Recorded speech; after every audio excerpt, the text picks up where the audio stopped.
قال رسول الله صلى الله عليه وسلم ثلاث دعوات مستجبات لا شك فيهن دعوة المظلوم ودعوة المسافر ودعوة الوالد على ولده আল্লাহর নবী বিশ্ব নবী জনাবে মুহাম্মদ রাসূলুল্লাহ সাল্লাল্লাহু আলাইহি ওয়াসাল্লাম বলেন, তিন প্রকার লোকের দোয়া অবশ্যই অবশ্যই আল্লাহ কবুল করেন। যেই তিন প্রকার লোকের দোয়া কখনো কোনোদিন বিফলে যায় না।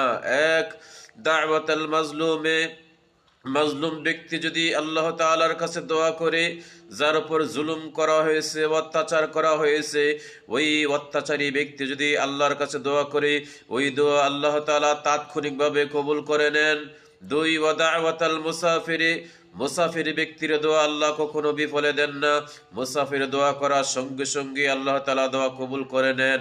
তিন, ওয়া দাওয়াতাল ওয়ালিদি আলা ওয়ালাদিহি, পিতামাতা যদি সন্তানের জন্য দোয়া করে, পিতামাতার দোয়া আল্লাহ কখনো বিফলে দেন না। পিতামাতার দোয়া আল্লাহ তাআলা সঙ্গে সঙ্গে কবুল করে নেন। জেনে রাখা ভালো হবে যে পিতামাতার দোয়াটা দুপ্রকার হতে পারে, সদ্দোয়া এবং বদদোয়া। সদ্দোয়া করলেও কবুল হবে, বদদোয়া করলেও কবুল হয়ে যাবে। কাজেই পিতামাতার সাথে খারাপ আচরণ করার আগে 100 বার চিন্তা করবেন।